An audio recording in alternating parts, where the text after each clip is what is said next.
Robert Caldwell, a 50-year-old federal judge on the Ninth Circuit Court of Appeals. He's famous for making big decisions that protect people with disabilities. His daughter, Emily, is 12 years old and has cerebral palsy. She uses a special $25,000 wheelchair to get around because it's made just for her small size and growing body. After his wife passed away, he needed a change. He moved to Pinnacle Heights, a fancy gated neighborhood near Phoenix. He picked it because the houses are all one level and have features that make life easier for Emily. She stays with him part-time and visits often. He wanted a safe, comfortable place where she could move around without trouble. The community seemed perfect with its wide doors and gentle slopes instead of stairs.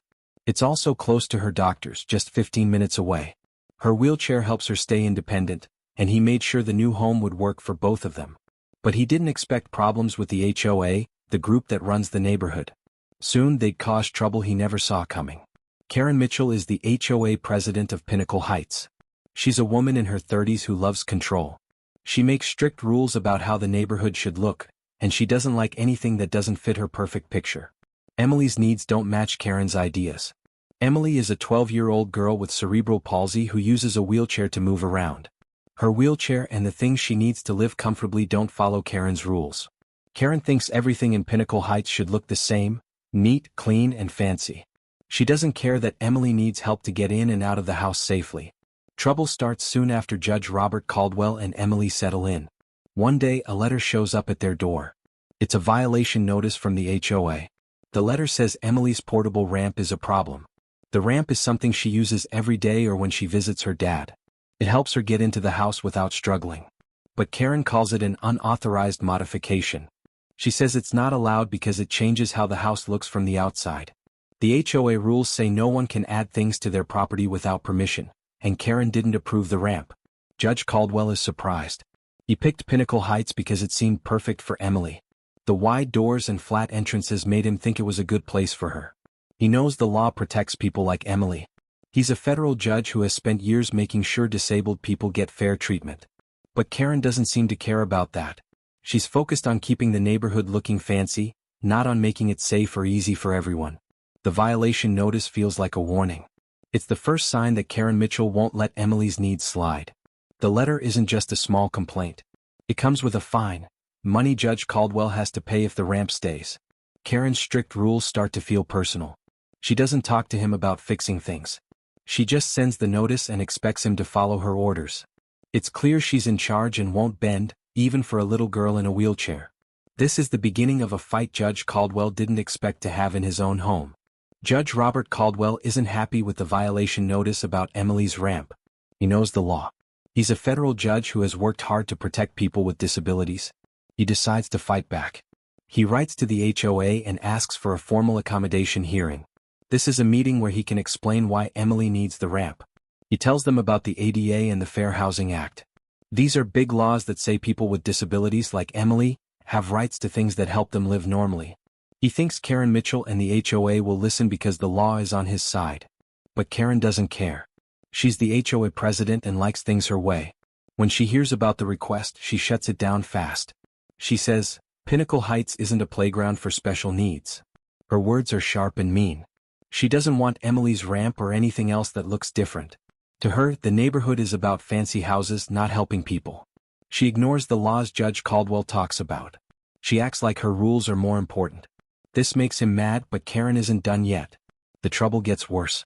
More violation notices start coming. The fines grow bigger every day. The ramp now costs $100 a day if it stays. Then Karen spots Emily's wheelchair-accessible van in the driveway. It's a special van that helps Emily get around, but Karen doesn't like it there. She sends another notice, saying it's a commercial vehicle, and adds a $75 a day fine. Next, she notices the small safety lights Judge Caldwell put up. Emily needs them to see where she's going at night in her wheelchair. They're quiet and don't bother anyone, but Karen calls them non-standard lighting.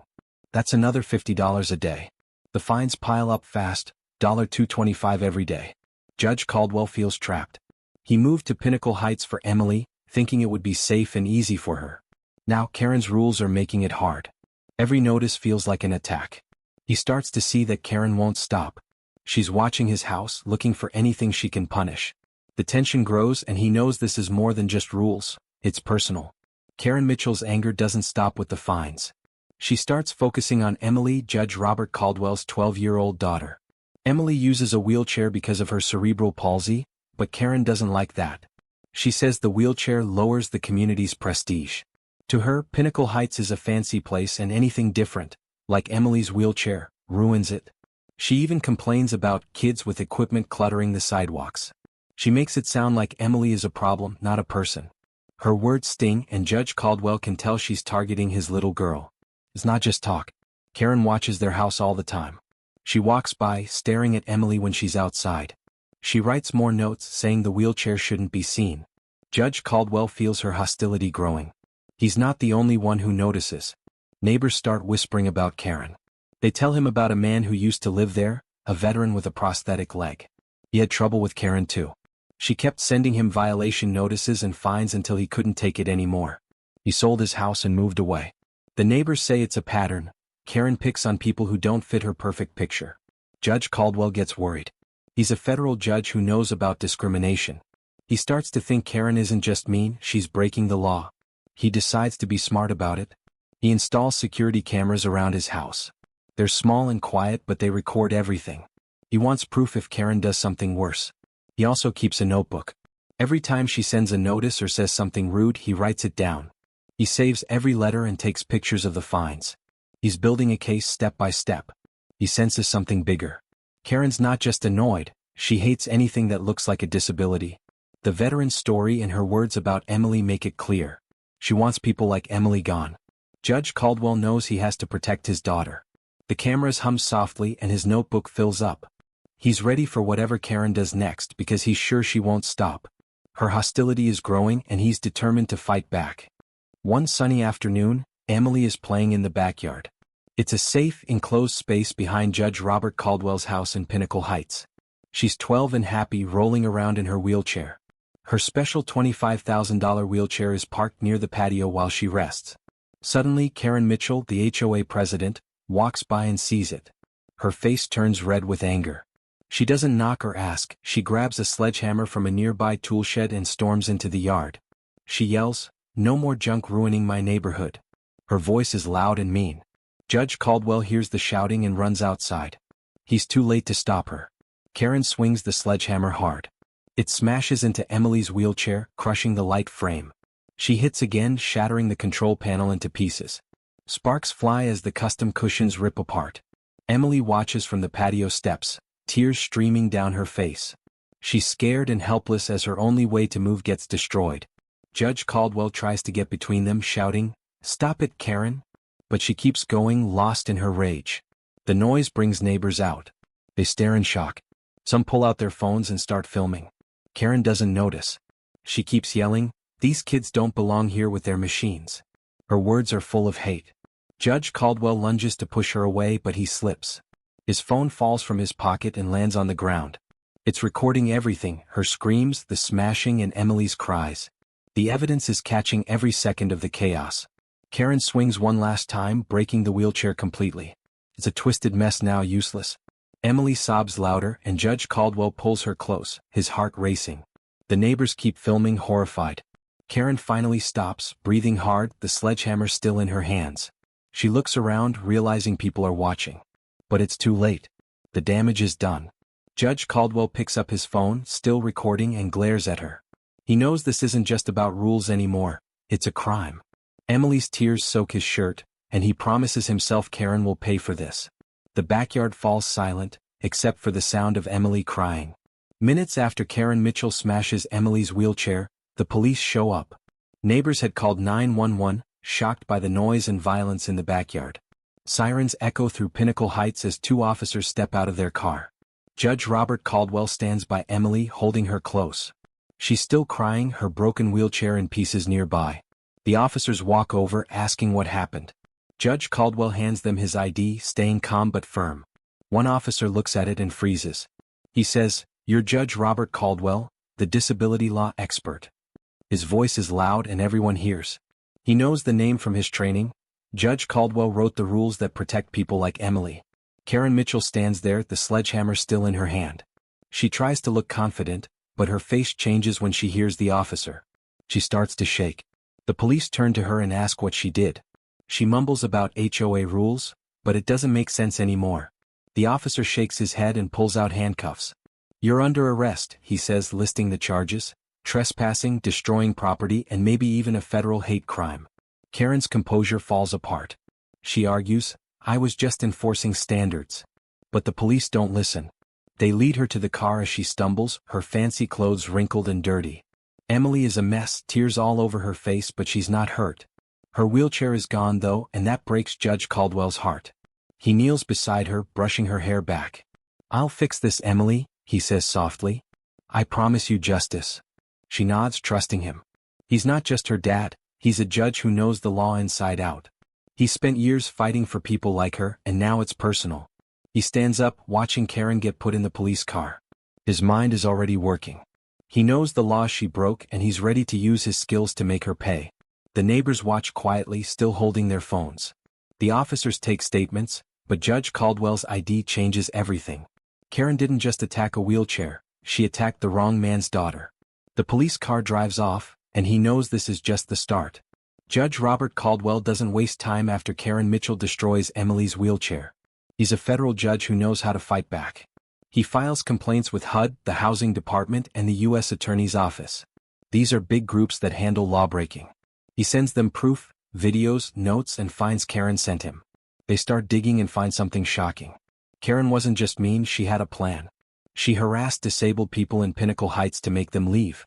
Then she'd buy their homes cheap through a secret company and sell them for more money. It was a scheme to get rich, and Emily's wheelchair was just one part of it. The video from that awful day goes viral. Neighbors had filmed Karen smashing the wheelchair while 12-year-old Emily cried. Someone puts it online and soon everyone sees it. People are furious. They can't believe an HOA president would attack a little girl's wheelchair. News shows talk about it and crowds protest. They call it a hate crime. The anger spreads fast and Arizona lawmakers listen. They make new HOA rules to stop this from happening again. Now HOAs have to follow laws that protect people like Emily. The video changes everything. Karen Mitchell can't escape the trouble. The police already arrested her, but now the courts take over. Judge Caldwell's complaints and the video are strong proof. Lawyers find more evidence of her scheme, bank papers and emails showing how she targeted disabled residents. She goes to trial and the jury doesn't take long. They say she's guilty of hate crimes because she attacked Emily for being disabled. They also say she's guilty of fraud for her money-making tricks. The judge, someone who knows Judge Caldwell from years ago, sentences her. Karen gets 7 years in prison. She also has to pay restitution, money to fix what she broke, like Emily's wheelchair and other people's lives. Judge Caldwell watches it all, knowing he won. Karen's scheme is over, and the law he fought for years to build is stronger now. Pinnacle Heights is safer because of him. But he's not done. He's already planning how to help others like Emily. After Karen Mitchell's trial, Pinnacle Heights changes for the better. The new HOA leaders want to fix things. They use money from the court case to make the neighborhood accessible. They add ramps, wider paths, and lights so people like Emily can move around easily. It's not just fancy anymore, it's a place where everyone feels welcome. Emily gets a new wheelchair, even better than the old one. The settlement money from Karen pays for it. It's shiny, strong, and made just for her 12-year-old size. She smiles again, rolling around the backyard without worry. Judge Robert Caldwell doesn't stop there. He's proud of the win, but he knows other kids face the same trouble. He starts the Emily Caldwell Foundation. It's a group to help young disabled people when their homes aren't fair to them. He uses his judge skills and some of the settlement money to run it. The foundation gives advice, pays for lawyers, and fights for ramps and wheelchairs. Families call him, thankful for the help. He names it after Emily because she's why he fought so hard. Pinnacle Heights is different now. People see it as a model for good living, not just rich living. Judge Caldwell sits with Emily watching her play. He thinks about that terrible day when Karen smashed her wheelchair. It was awful, but it led to something big. He says, they shattered her wheelchair, but they couldn't silence a judge's fight, or a father's love. That's his promise, to her and to everyone.